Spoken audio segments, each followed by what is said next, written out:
Butig Falls. Sino mag-aakala na sa gitna ng isang maliit na syudad ay may natatagong malaparaiso na waterfalls? Pero madali lang bang marating ito? Sabi nga nila, difficult roads lead to beautiful destinations. Kaya hindi magiging madali ang trip natin ngayong araw. Mga ka-trip, tara at samahan nyo kami. Tara, trip tayo! Sumakay kami ng white na jeep going to Gordon Heights, Block 27 baba. 6:38 AM nag-start na kami sa aming paglalakad. Malamok sa bundok kaya make sure na maglagay ng insect repellent at cover sa inyong katawan para na rin iwas sugat sa talahib at proteksyon sa init. Init. Init na yung araw. Dito ka na sa park na naisip mo ba't mo ginagawa ito?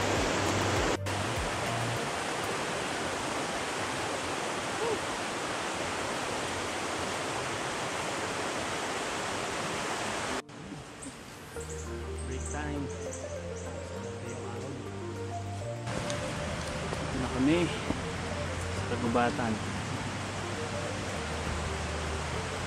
Pagod, daming ahon. Ulit. Ganda dito. Puro patag. Puro patagilid. Puro patagilid. Sabi init. Nakakatusok dito. Tumakyat kayo dito. Huwag na lang kayo makit. Ang init. Mga trip. 2 hours 40 minutes na kami. Lalakad sa 4 kilometers. Medyo malapit na daw.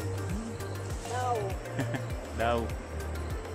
Hirap, madaming paahon. Stirik yung araw.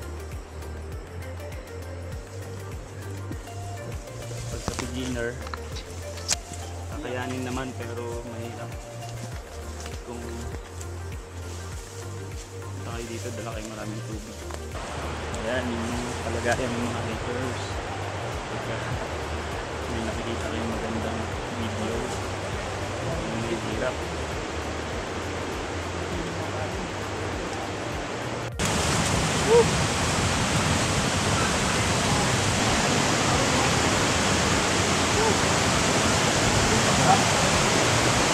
Tisit ka na naman yan.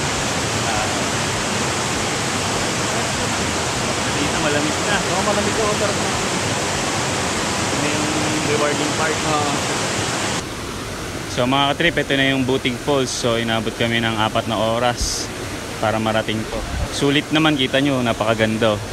Mamaya magsuswimming kami. So mga katrip, mga 4 hours kami naglakad bago makarating dito sa Butig Falls. So mahirap siya dahil maraming paahon, marami ring pababa, tapos mainit.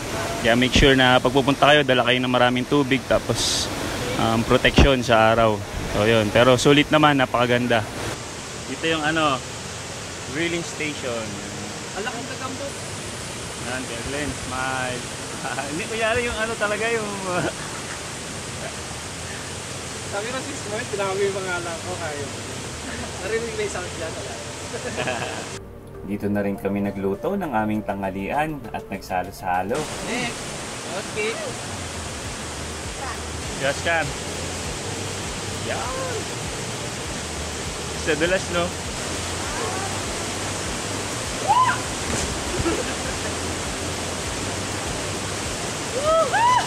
Sarap! Lagi!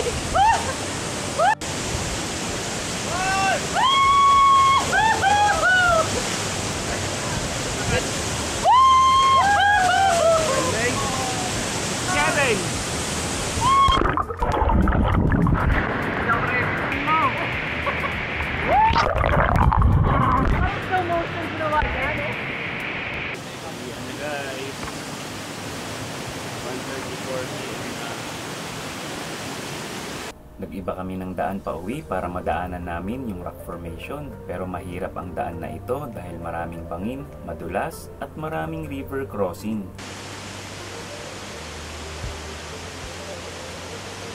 Sofia.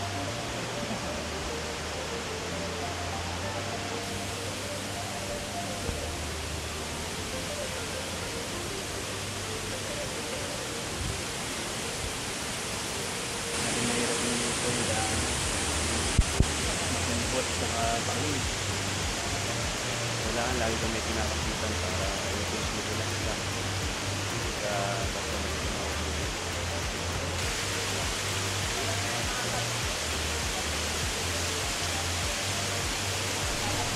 At sa wakas, narating na rin namin ang rock formation.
Mahaba man ang aming trip ngayong araw. Hiningal, nadulas, nagasgas, nagtawanan, nasaktan, napagod, at nagpahinga. Walang shortcut sa destinasyon na walang katumbas na halaga. Hanggang sa muli, tara, trip tayo.